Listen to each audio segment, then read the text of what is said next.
देखिए, postal ballot की जो स्कीम है उसका रूल है 54A which was introduced in 1964 in the act. उस समय में बहुत सारे पोस्टल बैलेट्स नहीं थे। उस समय में सीनियर सिटीजन्स नहीं थे, पीडब्ल्यूडीज नहीं थे, ईटीपीबीएस भी उस तरीके का नहीं था। तो धीरे धीरे संख्या बढ़ रही है और for an inclusive election it is necessary that we extend this facility. जैसे पिछली बार आप ही ने कहा था कि आप लोगों को ये फैसिलिटी नहीं है, हमने जाके एनेबल की।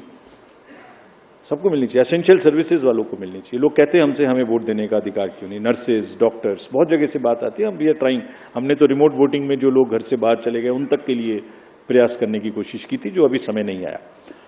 तो ये जो एक्ट कहता है, जो रूल कहता है, वो क्लियर कहता है कि postal ballot counting will start first.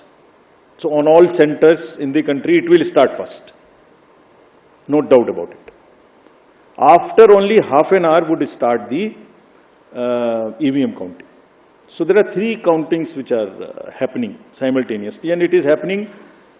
It happened in 2019. It happened in all the 2022 elections of the states held thereafter. It happened yesterday also in case of Arunachal and Sikkim. हम mid course नहीं बदल सकते कुछ भी। और क्यों नहीं बदल सकते? Because it is compliant with the rule.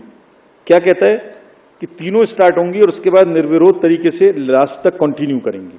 Postal की तरह चलेगा, ईवीएम की तरह के चलेगी। जैसे ईवीएम खत्म होगा वैसे ही 5 वीवीपैट की पर्ची का गिनना शुरू हो जाएगा।